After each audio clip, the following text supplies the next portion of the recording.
ಆದ್ಮೇಲೆ JEE question paper decoding ಕ್ಲಾಸ್ಗೆ ತಮಗೆಲ್ಲ ಸ್ವಾಗತ. JEE ಕ್ವಶನ್ ಪೇಪರಲ್ಲಿ ನಾನು ಟೋಟಲ್ ಇಲ್ಲಿವರೆಗೂ 3 ವಿಡಿಯೋ ಮಾಡಿದ್ದೀನಿ. 2 ವಿಡಿಯೋನ ಯೂಟ್ಯೂಬಲ್ಲಿ ಅಪ್ಲೋಡ್ ಮಾಡಿದ್ದೀನಿ. 3ನೇ ವಿಡಿಯೋ HVT ಕ್ಲಾಸಲ್ಲಿ ಅಪ್ಲೋಡ್ ಆಗಿದೆ. ಇದು 4ನೇ ವಿಡಿಯೋ.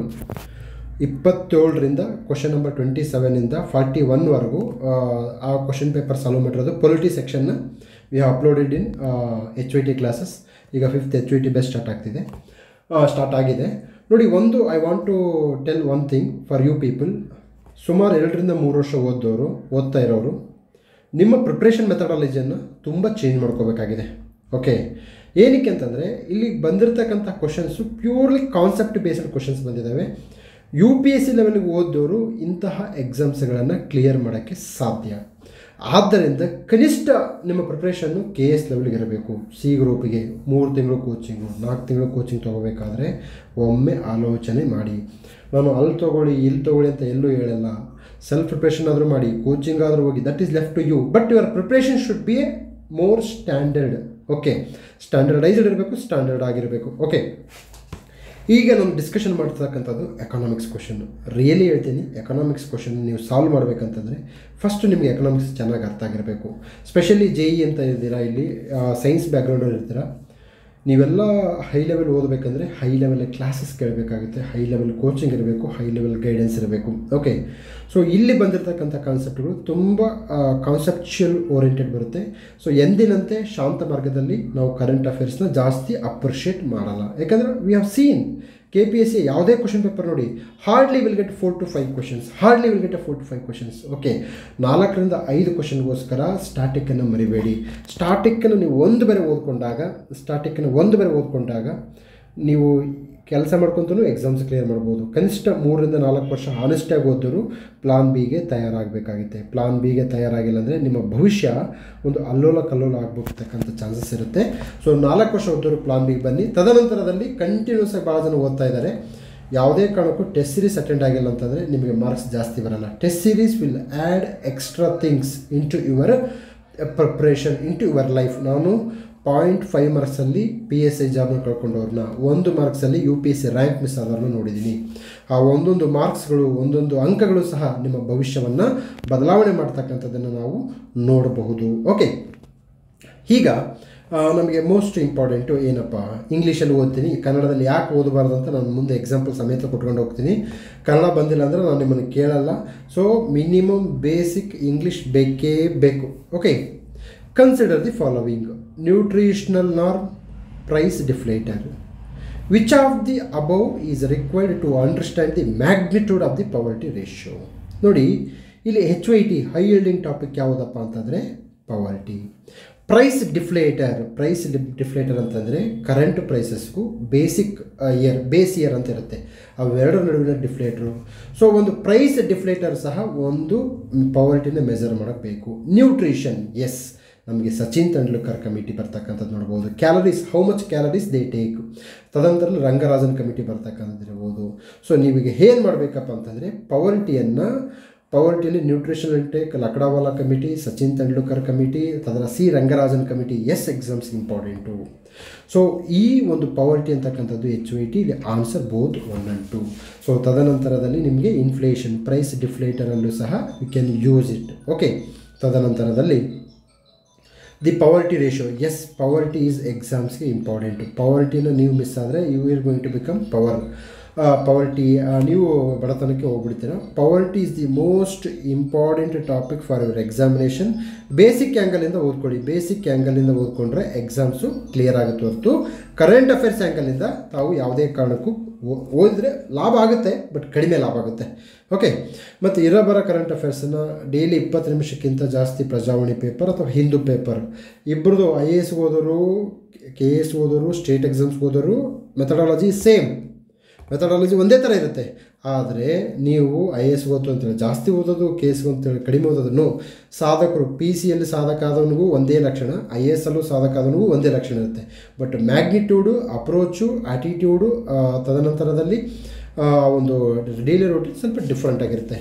ಒಂದೊಂದು ಸತ್ಯ, KPSC ಮುಂದೆ ನಡೆಸ್ತಕ್ಕಂಥ ಪರೀಕ್ಷೆಗಳು ನಿಮ್ಮ ಕಣ್ಣಲ್ಲಿ ಕಣ್ಣೀರು ತರಿಸಲ್ಲ, ರಕ್ತ ಕಣ್ಣೀರು ತರಿಸುತ್ತೆ. ಆದ್ದರಿಂದ ರಕ್ತ ಕಣ್ಣೀರು ಮತ್ತು ಕಣ್ಣೀರು ಬರಬಾರ್ದಂದರೆ You have to prepare to the highest level. You have to prepare to the highest level. Okay. ನಂತರದಲ್ಲಿ which of the following developments contribute to the global weakening of relationship between performance of agriculture sector with the rest of the economy? Okay, gradual weakening. ನೋಡಿ, agriculture sector growth ಕಡಿಮೆ ಆಗ್ತಾ ಇದೆ. Okay, service sector growth ಜಾಸ್ತಿ ಆಗ್ತಿದೆ, manufacturing sector growth ಜಾಸ್ತಿ ಆಗ್ತಿದೆ. Rest of the economy compare ಮಾಡಿದಾಗ gradual weakening of the relationship between performance of agriculture sector. I am telling you, agriculture sector is a HYT. ಅಗ್ರಿಕಲ್ಚರ್ಗೆ ಸಂಬಂಧಪಟ್ಟ ಹಾಗೆ crops, cropping patterns, schemes, farmers, fertilisers, bank loans, credits, regional rural banks. Yes, they are important. They are very very important for your examination. Service exports are falling. ಇದು ಅಲ್ಲ. Consumption of services by manufacturing sector is rising. Okay, manufacturing sector growth ಆಗ್ತಿದೆ, service sector ತುಂಬ high level growth ಆಗ್ತಿದೆ. Because of these things agriculture sector is also weakening. Okay, so ನನಗಿಲ್ಲಿ ಏನು ಹೇಳ್ತೀನಪ್ಪ ಅಂತಂದರೆ, ನೀವು you have to apply one rules. What is that rules ಅಂತಂದರೆ, economic ಸರ್ವೆಯಲ್ಲಿ ತೆಗೆದುಕೊಂಡು ಯಾವ ಸೆಕ್ಟರು ಎಷ್ಟು ಗ್ರೋತ್ ಆಗಿದೆ, ಎಷ್ಟು ಡಿಕ್ಲೈನ್ ಆಗಿದೆ, ಸ್ಟಡಿ ಗ್ರೋತ್ ಆಗ್ತಾ ಇದೆಯಾ ಅಂತ ಅನ್ನೋದನ್ನ ಅಂಶವನ್ನು ತಿಳ್ಕೋಬೇಕು. ಸೆಕೆಂಡ್ ಪಾಯಿಂಟ್ ಏನಪ್ಪ ಅಂತಂದರೆ, ನಮಗೆ ಈ ಒಂದು ಜಾಬ್ಲೆಸ್ ಗ್ರೋತ್ ಅಂತ ಒಂದು ಕಾನ್ಸೆಪ್ಟ್ ಇದೆ. ಅದು ಎಕ್ಸಾಮ್ಸಿಗೆ ಭಾಳ ಇಂಪಾರ್ಟೆಂಟು. ನಾನು ಭಾಳ ಬರೀ ಜಾಬ್ಲೆಸ್ ಗ್ರೋತ್ ಅಂತ ಹುಡುಗರಿಗೆ ಕೇಳಿದಾಗ, ಸರ್ ಎಂಪ್ಲಾಯ್ಮೆಂಟ್ ದೊರೆಯಲ್ಲ ಅದು ಅಂತಾರೆ. So I want you people to comment in the comment section what is meaning of jobless growth. Okay, ನಂತರದಲ್ಲಿ ಜಾಬ್ಲೆಸ್ ಗ್ರೋತ್ ಬಗ್ಗೆ IAS ಮೀನ್ಸ್ KAS ಅಲ್ಲೂ ಭಾಳ ಎಕ್ಸಾಮ್ಸಲ್ಲಿ ಕೇಳ್ತಾರೆ. ಇದು concept. This is a high yielding concept. So ಈಗ jobless growth, agriculture sector growth, service sector growth, manufacturing sector growth, ತದನಂತರದಲ್ಲಿ manufacturing ಸೆಕ್ಟರ್ಗೆ ಯಾವ ಸ್ಕೀಮ್ಸನ್ನು ತಂದಿದ್ದಾರೆ ಅನ್ನೋದ್ರ ಬಗ್ಗೆ ನೀವು ಓದ್ಕೋಬೇಕಾಗುತ್ತೆ. So I want you people to comment what is meaning of jobless growth. Okay,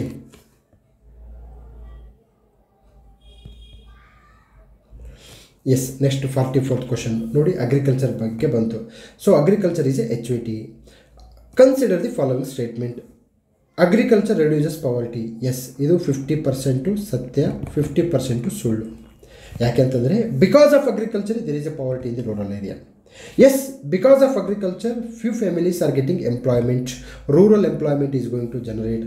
so ಎಕನಾಮಿಕ್ಸಲ್ಲಿ ಒಂದು ಲೆವೆಲ್ಗೆ ಈಗ ನೋಡಿ, ಫಾರ್ ಎಕ್ಸಾಂಪಲ್ ಇನ್ಫ್ಲೇಷನ್ ಅಂದರೆ ಹಣದುಬ್ಬರ ಬೇಕಾ ಬೇಡ? ಬೇಕು ಅನ್ಬೇಕು, ಬೇಡ ಅನ್ಬೇಕು. ಬೇಕು ಅನ್ನೋದು ಒಂದು ಲೆವೆಲ್ಗೆ ಇರಬೇಕು. ಓಕೆ, ಬೇಡ ಅನ್ನೋದು ಒಂದು ಲೆವೆಲ್ ಆದಮೇಲೆ ಬೇಡ ಆಗ್ಬಿಡುತ್ತೆ. ಸೊ ಎಕನಾಮಿಕ್ಸನ್ನು ನೀವು ಅರ್ಥ ಮಾಡ್ಕೋಬೇಕು. ಎಕನಾಮಿಕ್ಸ್ನ ಅರ್ಥ ಮಾಡಿಕೊಂಡಾಗ this subject is going to become easy. But ನನಗನ್ಸಿದ ಮಟ್ಟಿಗೆ, if you are reading HRK book, it is time to change your book. Okay, English ಮೀಡಿಯಮಲ್ಲಿ ಏನು ಕೇಳ್ತಾರೆ ಅಂತಂದರೆ, ಸರ್ ನಾನು ವಿವೇಕ್ ಸಿಂಗ್ ಓದಲ್ಲ, ರಮೇಶ್ ಸಿಂಗ್ ಓದಲ್ಲ ಅಂತ ಕೇಳ್ತಾರೆ ಬುಕ್ಸ್. ಭಾಳಷ್ಟು ಜನ ನನಗೆ ಫಸ್ಟ್ ಫೋನ್ ಬರೋದೆ, ಸರಿ which book is good for economics, is it Vivek Singh or Ramesh Singh? ನಾನು ಹೇಳ್ತೀನಿ ಅದಕ್ಕೆ ಆನ್ಸರು, ವಿವೇಕ್ ಸಿಂಗ್ ಆದರೂ ಓದಿ, ರಮೇಶ್ ಸಿಂಗ್ ಆದರೂ ಓದಿ, ಮನಮೋಹನ್ ಸಿಂಗ್ ಆದರೂ ಓದಿ. ಇನ್ನೂ ಒಂದು ಲೆವೆಲ್ ಜಾಸ್ತಿ ಹೋಗಿ ಡಾಕ್ಟರ್ BR ಅಂಬೇಡ್ಕರ್ ಅವರು ಸಹ ಎಕನಾಮಿಕ್ಸ್ ಬಗ್ಗೆ ಪುಸ್ತಕ ಅದನ್ನಾದರೂ ಓದಿ. My point is whether you are reading high yielding topics or not. That's all. ಯಾವ ಬುಕ್ಕಾದರೂ ಓದ್ರಿ. ನೀವು ಸರ್ ನಾನು ಯಾವ ಬುಕ್ ಓದಬೇಕು ಅಂತ ಪ್ರಶ್ನೆ ಕೇಳ್ತಾ ಇದ್ದೀರ ಅಂದರೆ, ನಿಮ್ಮ ಪ್ರಿಪ್ರೇಷನ್ನು ಅಂಗನವಾಡಿಯಲ್ಲಿದೆ ಅಂತ ಅರ್ಥ. ಸರ್ ಯಾವ ಕಾನ್ಸೆಪ್ಟು ನಾನು ಓದಬೇಕು ಅಂತ ಹೇಳಿದರೆ, ನಿಮ್ಮ ಪ್ರಿಪ್ರೇಷನ್ನು ಡಿಗ್ರಿ ಲೆವೆಲ್ಗಿದೆ ಅಂತ ಅರ್ಥ. That is a maturity. Okay, yes, agriculture reduces poverty. Agriculture provides employment to more than half of the Indian population. Yes, ಇದು employment. Agriculture workers as a proportion to the total workers is remaining the same. No. So only 2 statements are correct. So ನನ್ನ ಉದ್ದೇಶ ಏನಪ್ಪ ಅಂದರೆ, agriculture is a high yielding topic. Okay, ಈಗ ನಾನು environment 5th HYT ಬ್ಯಾಚಲ್ಲಿ environment topic ಮಾಡ್ತಾಯಿದ್ದೀನಿ. ಅಲ್ಲಿ ಅದು PMFIS ಬುಕ್ ಅಂತ ತುಂಬ ಚೆನ್ನಾಗಿದೆ ಇಂಗ್ಲೀಷಲ್ಲಿ. ಬಟ್ 790 ಪೇಜ್ ಇದೆ. Is it possible to read that much of bulky book? ಅಂಥ ದೊಡ್ಡ ಬುಕ್ಕನ್ನು ನೀವು ಓದೋಕ್ಕಾಗುತ್ತಾ? ನೋ. ಟಾರ್ಟೈಸ್ ಅಂತ ಒಂದು ಟಾಪಿಕ್ ಇದೆ, ಆಮೆಗಳ ಬಗ್ಗೆ 4 ಪೇಜ್ ಕೊಟ್ಟನು. ನೀವು ಆಮೆಗಳ ಬಗ್ಗೆ ಓದ್ಕೊಂತ ನೀವು ಆಮೆ ಆಗ್ಬಿಡ್ತೀರಾ. So don't read unnecessary unwanted topic, especially UPSC aspirants, PSI aspirants. So sir ನಾನು ಯಾವ ಬುಕ್ ಓದಬೇಕು ಅಂತ ಕೇಳಿದರೆ ನೀವಿನ್ನೂ ಚೈಲ್ಡ್ ಚಪಾತಿ ಅಂತ. ಬುಕ್ಕದಲ್ಲಿ ಏನು ಓದಬೇಕು ಸರ್, ಯಾವ ಟಾಪಿಕ್ಸ್ ಓದಬೇಕಂದ್ರೆ you are so much matured, that is the character of the successful person. Okay, ಮುಂದೆ ಹೋಗೋಣ.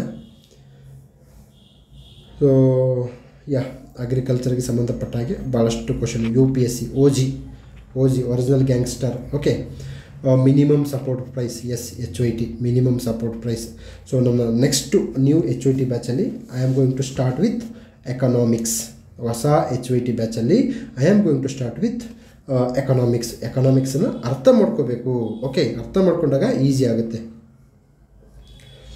45th crash rural employment programme, drought prone area programme, command area development agency, Ganga Kalyana ಯೋಜನಾ.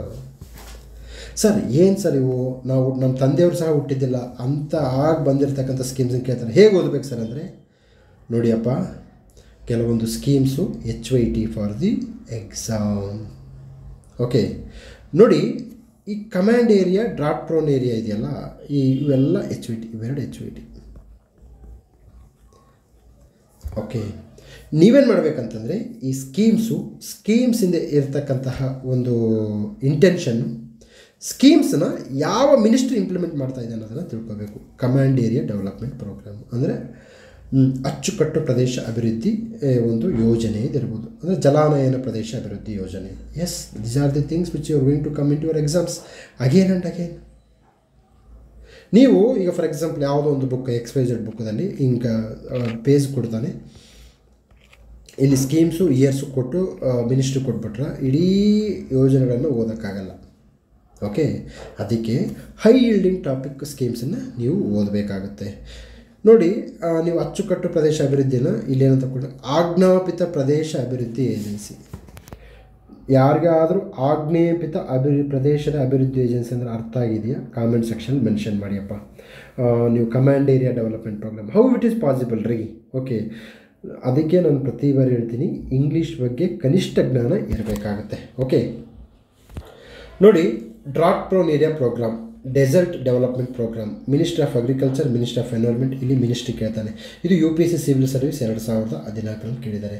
ಸೊ ಮಿನಿಸ್ಟ್ರಿ ಯಾವಾಗ ಆಗುತ್ತೆ, ಯಾವ ministry implement ಮಾಡುತ್ತೆ, ಯಾವ ಇಯರಲ್ಲಿ implement ಮಾಡ್ತಾರೆ ಅನ್ನೋದು exam point of ವ್ಯೂನಿಂದ ತುಂಬ important. Please take care. Okay, yes, which of the following statement is true about laissez faire economy? ನೋಡಪ್ಪ, this is called core economics. ಇವೆಲ್ಲ ಕರೆಂಟ್ ಅಫೇರ್ಸ್ ಅಂತಲ್ಲ, ಇವು ಪ್ರತಿ ಬಾರಿ ಎಕ್ಸಾಮ್ಸಲ್ಲಿ ಇರುತ್ತೆ. What is meaning of laissez faire ಅಂದರೆ, ಇಲ್ಲಿ ಸ್ಟೇಟ್ ಗೌರ್ಮೆಂಟ್ ಆರ್ ಸೆಂಟ್ರಲ್ ಗೌರ್ಮೆಂಟ್ನ ಪಾತ್ರ ಕಡಿಮೆ ಇರೋದು. Free market, capital economy, capitalist American economy.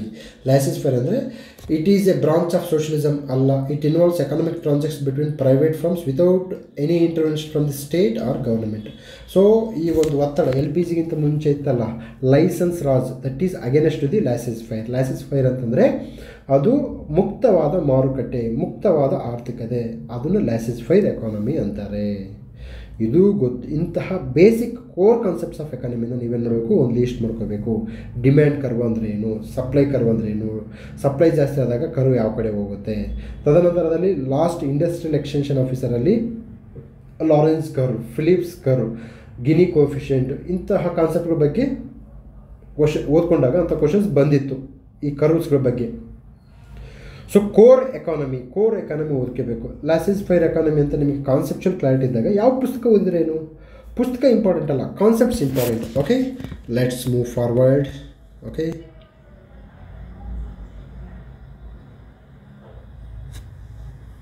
So ಇಲ್ಲಿ ಲಾಸೆಸ್-ಫೈರ್ ಕೇಳಿದರೆ EPF ಎಕ್ಸಾಮು 2016. ಓಕೆ, ನೋಡಿ, ನಾನು ಪ್ರತಿ ಬಾರಿ ಹೇಳ್ತೀನಿ, UPSC ಕ್ವಶನ್ಸ್ ನೀವು ಓದ್ಕೊಂಡಿಲ್ಲ ಅಂತಂದರೆ ನಿಮ್ಮ ಪ್ರಿಪ್ರೇಷನ್ ಲೆವೆಲ್ಲು ಒಂದು ಲೆವೆಲ್ ಕಡಿಮೆ ಮಾಡ್ದಂಗೆ ಆಗುತ್ತೆ. ಸೊ ಈ ನಿಟ್ಟಿನಲ್ಲಿ you should take care about your preparation.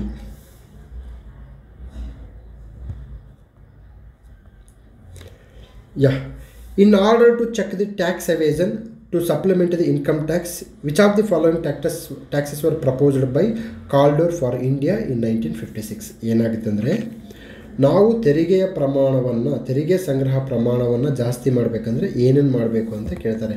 ಕಾಲ್ಡೋರ್, ನೋಡಪ್ಪ, ಇಂಥ ಕ್ವಶನ್ ಬಂದಾಗ ಹೆದರ್ಕೋಬಾರ್ದು. ಇಂಥ ಕ್ವಶನ್ ಬಂದಾಗ ಖುಷಿ ಆಗಬೇಕು.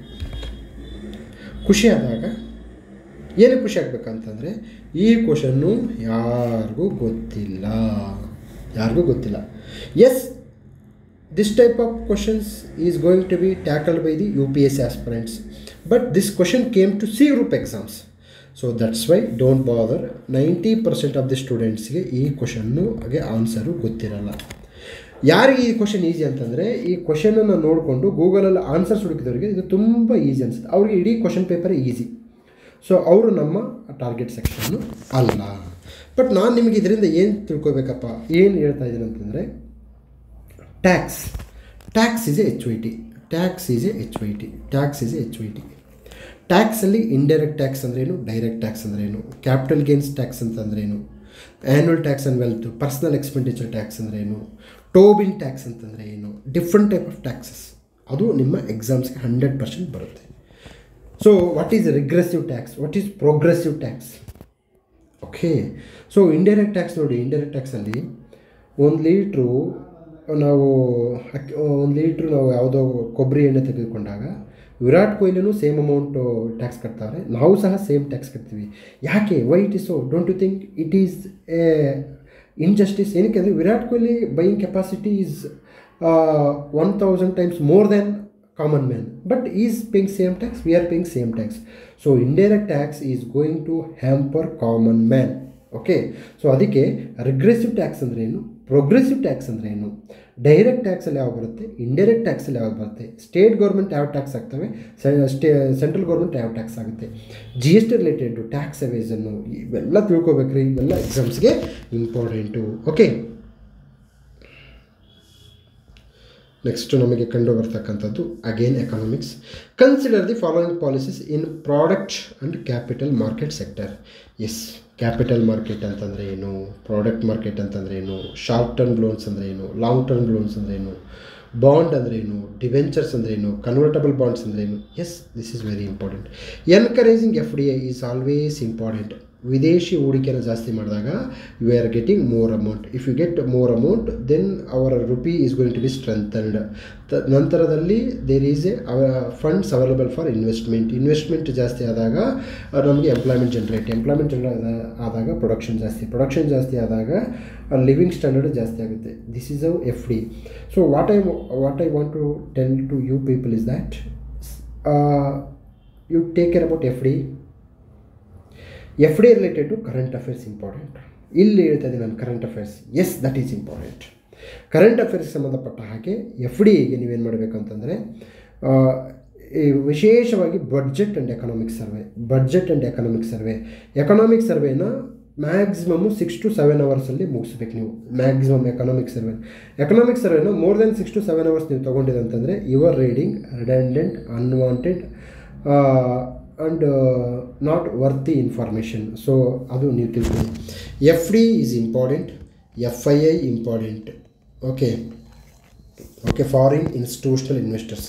Opening of telecom sector for private sector, yes, it is good. Increasing agriculture product is good. Policy and disinvestment is good for capital market. What is policy and disinvestment?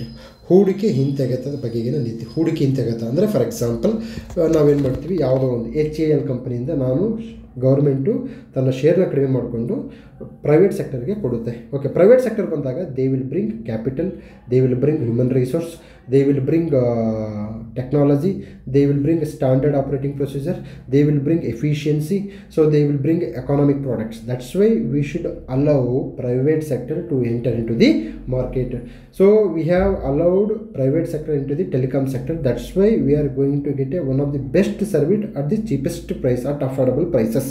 Okay, so ಈ capital market. So answer ಏನಪ್ಪ ಅಂದರೆ all 4 ಇದೆ. ತದನಂತರದಲ್ಲಿ ನಮಗೆ ಈಗ 49th higher public investment May crowd in private investment. ಈಗ ನಾನೇನು ಹೇಳ್ತೀನಿ ಅಂದರೆ ಪಬ್ಲಿಕ್ ಇನ್ವೆಸ್ಟ್ಮೆಂಟ್ಗೂ ಕ್ರೌಡಿನ್ಗೂ ಏನು ಸಂಬಂಧ ಅಂತ ಹೇಳ್ತೀನಿ. ನೋಡಪ್ಪ, ಜಾಸ್ತಿ ಪಬ್ಲಿಕ್ ಇನ್ವೆಸ್ಟ್ಮೆಂಟ್ ಅಂದರೆ ಸರ್ಕಾರ ಏನು ಮಾಡುತ್ತೆ, ರೋಡು, ರಸ್ತೆ, ಆಸ್ಪತ್ರೆ, ತದನಂತರದಲ್ಲಿ ನಮಗೆ ಫಾರ್ ಎಕ್ಸಾಂಪಲ್ ಸೈಬರ್ ಕೇಂದ್ರಗಳು, ಲೈಟು, ತದನಂತರದಲ್ಲಿ ಉತ್ತಮ ಸುಗಮ ಆಡಳಿತ ಮಾಡಿದಾಗ then private people are going to invest in the economy. That is called crowd in. Crowd out ಅಂದರೆ ವಲ್ಲಪೋ ನಾನು ಈ ಏರಿಯಾದಲ್ಲಿ ಮಾತ್ರ ಬರೀ ಜಗಳ, ಸಂಕಷ್ಟ, ಸಂಘರ್ಷ, ರಾಜಕೀಯ ಸ್ಥಿರತೆ, ತಾಲಿಬಾನು, ಪಾಕಿಸ್ತಾನದಲ್ಲಿ ಕ್ರೌಡ್ ಔಟ್ ಆಗುತ್ತೆ private investment. So statement 1 is correct. Then statement 2, current fiscal consolidation process needs to be preserved with so that higher public investment is possible. Current fiscal consolidation process needs to be preserved with so that higher public investment is possible. Nodi, fiscal consolidation process. What is meaning of fiscal consolidation process? ಹಣಕಾಸು ಸಂಚಿತ ಪ್ರಕ್ರಿಯೆ. ಇವರು ಇದು Google translation. So ಹಣಕಾಸನ್ನು ನಾವೇನು ಮಾಡಬೇಕು, ಸಂಗ್ರಹ ಮಾಡಬೇಕು. ಅವಾಗ ನಾವು ಸಂಗ್ರಹ ಮಾಡಿದಾಗ higher public investment is possible. Statement 1 and 2 is correct but not right explanation. Okay, so statement 1 is and statement 2 both are correct. Statement 2 is not correct explanation for statement 1. So ಈ ಥರ ಸ್ವಲ್ಪ ಅವರು ಕೀ ಆನ್ಸರ್ಸ್ ಕೊಡಬೇಕಾದ್ರೆ wrong right ಕೊಡ್ಬೋದು. ನನಗೆ ಇಲ್ಲಿ wrong right answers ಹುಡ್ಕೋದಕ್ಕಿಂತ concepts, crowd in ಅಂದರೆ ಏನು, ಕ್ರೌಡ್ ಔಟ್ ಅಂದರೆ ಏನು, ಕನ್ಸಾಲ್ಟೇಷನ್ ಪ್ರೋಸೆಸ್ ಅಂದರೆ ಏನು ನೋಡಿ. ಇಲ್ಲಿ ಕೇಳಿದರೆ question CDS GK 2021ರಲ್ಲಿ the increase in private investment spending induced by the increase in government spending is known as crowding in. ಪ್ರೈವೇಟ್ನವರು ನಮ್ಮ ಒಳಗಡೆ ಬಂದಾಗ ಅದು ಕ್ರೌಡ್ ಇನ್ ಆಗುತ್ತೆ. Okay, next multi dimensional poverty index uses which of the following indicators. ನೋಡಪ್ಪ, multi dimensional poverty index is exams important. ಅದರ indicators schooling, fuel, ಮನೆ, ಚರಂಡಿ ವ್ಯವಸ್ಥೆ, ಇವೆಲ್ಲ ಇಂಡಿಕೇಟರ್ಸ್ ಬರುತ್ತೆ. ತದನಂತರದಲ್ಲಿ ಇಂಡಿಯಾದಲ್ಲಿ ಮಲ್ಟಿ ಡೈಮೆನ್ಷನಲ್ ಪಾವರ್ಟಿ ಇಂಡೆಕ್ಸ್ನ ರಿಲೀಸ್ ಮಾಡ್ತಕ್ಕಂಥದ್ದು NITI Aayog. This is HYT. MPA is HYT. So ತದನಂತರದಲ್ಲಿ ನೀತಿ ಆಯೋಗ ಈಸ್ HYT. ನೀತಿ ಆಯೋಗನ ನೀವು 360 ಡಿಗ್ರಿಯಲ್ಲಿ ಓದ್ಕೋಬೇಕು. ಸೊ ಇಲ್ಲಿ answer school attendance and house hold assets. So ನನ್ನ ಉದ್ದೇಶ multi dimensional poverty index, PYQs ನೋಡಿ. ನಮ್ಮ HOT ಸ್ಟೂಡೆಂಟ್ಸು ಹೋಮ್ವರ್ಕ್ ಮಾಡ್ತಾರೆ ಇದ್ರ ಮೇಲೆ. ಓಕೆ, ನೀವು ಸಹ ಹೋಮ್ವರ್ಕ್ ಮಾಡಬೇಕ್ರಿ. ಪ್ರತಿ ಕ್ವಶನ್ ಪೇಪರ್ನ ನಮ್ಮ HOT ಸ್ಟೂಡೆಂಟ್ಸು ಹೋಮ್ವರ್ಕ್ ಮಾಡಿ ನಮಗೆ ಕಳಿಸ್ತಾರೆ. ರಿವ್ಯೂ ಮಾಡ್ತೀವಿ, ಫೋನ್ ಕಾಲ್ ಮಾಡ್ತೀವಿ. ಬಹುಶಃ ಕರ್ನಾಟಕದಲ್ಲೇ ನಾವು ಹೋಮ್ವರ್ಕ್ ರಿವ್ಯೂ ಮಾಡಿ ಹಿಂದಕ್ಕೆ ಫೋನ್ ಮಾಡಿ ಕ್ವಶನ್ ಕೇಳ್ತಕ್ಕಂಥದ್ದು ಯಾವುದಾದ್ರೂ ಇದ್ದರೆ ದಟ್ ಈಸ್ ಶಾಂತ ಮಾರ್ಗ. ಓಕೆ, ದಟ್ ಈಸ್ ಶಾಂತ ಮಾರ್ಗ. ಫೈನ್. ಸೊ ಇದು ಆಯಿತು. ತದನಂತರದಲ್ಲಿ ನಮಗೆ 51 ಕ್ವಶನ್ನು ಏನಪ್ಪ, ಬಳ್ಳಾರಿ, ರಾಮನಗರ, ಬೀದರ್, ಕೊಡಗು. ಸೊ ಇದು ಈಸಿ ಕ್ವಶನ್ನು ಸುಮ್ಮನೆ ಕಣ್ಣು ಮುಚ್ಕೊಂಡು ಕ್ಲಿಯರ್ ಮಾಡ್ಬೋದು. ಆದರೆ ನನಗೆ ಇಲ್ಲಿ ವಾಟ್ ಈಸ್ HYT ಅಂತಂದರೆ Bidri handicraft, GI tax are important. Bidri ಕಲೆ ಅಂತಂದವನು ಯಾರು, ಮೊಹಮ್ಮದ್ ಗವಾನ್, MG. ಈ ಮೊಹಮ್ಮದ್ ಗವಾನು ಈಸ್ HYT. ನೀವು ಆಶಾ, ಬಹುಮನ್ ಶಾ, ಗುಹಿಮನ್ ಶಾ, ಆದಿಲ್ ಶಾ, ಈದಿಲ್ ಶಾ, ಬಾದುಷಾ ಅನ್ಕೊಂಡು ಹೋದರೆ ಕೆಲಸ ಆಗಲ್ಲ. ನಮಗೆ ಮೊಹಮ್ಮದ್ ಗವಾನ್ ಇಂಪಾರ್ಟೆಂಟು. ಎರಡನೇ ಇಬ್ರಾಹಿಂ ಆದಿಲ್ ಶಾ ಇಂಪಾರ್ಟೆಂಟು, ಅವರ ಒಂದು ಸಾಂಸ್ಕೃತಿಕ ಕೊಡುಗೆ. ತದನಂತರದಲ್ಲಿ ಆರ್ಟ್ ಆ್ಯಂಡ್ ಆರ್ಕಿಟೆಕ್ಚರ್, ಮದ್ರಾಸ ನಿರ್ಮಾಣ, ಬಿದಿರಿ ಕಲೆ ಇಂಪಾರ್ಟೆಂಟು. ಎಸ್, ಐರನ್ ಓರ್ ಡಿಪಾಸಿಟ್ಸು ಇಂಡಿಯಾದಲ್ಲಿ ಎಲ್ಲಿ ಕಂಡು ಬರುತ್ತೆ, ಯಾವತ್ತು ದೊಡ್ಡದು, ಯಾವತ್ತು ಚಿಕ್ಕದು, ಹೆಮಟೈಟಲ್ಲಿ ಕಂಡು ಬರುತ್ತೆ, ಮ್ಯಾಗ್ನೆಟೈಟಲ್ಲಿ ಕಂಡು ಬರುತ್ತೆ. ಕೋಲ್ ಈಸ್ HYT. ಓಕೆ, ಸೊ ಇಂಥ ಸಿಂಪಲ್ ಕ್ವಶನ್ಸ್ ಏನು ಎಕ್ಸಾಮ್ಸಿಗೆ ಬರಲ್ಲ. ಬಟ್ ಎಸ್, GI ಟ್ಯಾಕ್ಸ್ ಬಗ್ಗೆ ಹೇಗೆ ನಾವು ಓದ್ಕೋಬೇಕಂತೇಳಿ ಆಲ್ರೆಡಿ ನಾನು ಹೇಳಿದ್ದೀನಿ. ಓಕೆ, GI ಟ್ಯಾಕ್ಸ್ ಬಗ್ಗೆ ಹೇಗೆ ಓದಬೇಕಂತೇಳಿ ನಾನು HOT ಮಾರ್ಕ್ ಹೇಳಿದ್ದೀನಿ. ಸೊ ಗೊತ್ತಿದ್ದವರು ಕಾಮೆಂಟ್ ಬಾಕ್ಸಲ್ಲಿ ಮೆನ್ಷನ್ ಮಾಡಬೇಕಾಗಿ ವಿನಂತಿ. ಸೊ ಮತ್ತೊಂದು ವಿಡಿಯೋದೊಂದಿಗೆ ಭೇಟಿಯಾಗೋಣ. ಅಲ್ಲಿಯವರೆಗೂ ನಮಸ್ಕಾರ.